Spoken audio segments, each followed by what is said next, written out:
এটা এই ভিডিওটা সম্বলপুর শীতল ষষ্ঠী যাত্রা के निकरी गोटे विशेष सूचनाटे देवार लगे बनईछे।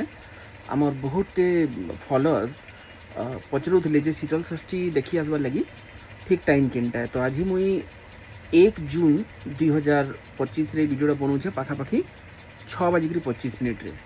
तो 1 जून रे आपन काना करबे राति माने पूरा प्रोग्रामटा बता देसी। आज राति भर माने गोटे प्रोसेसनटे बाहरबा नगर परिक्रमार जेनटा कि भोर भोर 4 ରୁ 5 बजे भितर आसिकरी हल्ट हो जाएसी। आमर सान सड़क बड़ सड़क रू आसिकरी ये आमर म्युनिसिपालिटी छक रे हल्ट हेसी। जेहेतु जेते लोग भी माने कलाकार माने अछन से माने रेस्ट नेसन।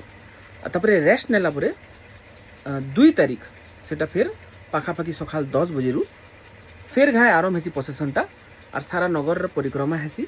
और जेनटा अपन फेमस शीतल षष्ठी गोल बाजार रे भी हेसी, बैद्यनाथ छक सान सड़क बड़ सड़क रे पूरा नगर परिक्रमा हेसी महाप्रभु को लेकरी। आउ तार परे संध्या 4 ରୁ 5 बजे भितर सरी जाएसी। बेले मुई समस्त को अनुरोध करमी जे जेन मानकर रहबार सुविधा नाइन सम्बलपुर जेनता धरी पक आज पले आस 1 तारीख रे बेले राति भर आपण माने जेन बुलबे तार आपणकर भी गोड़ दुखाबा केनु बसबार उठबार व्यवस्था नाइन। बेले जेन माने भी आसबाके चाहो भाभी चिंती करी आस।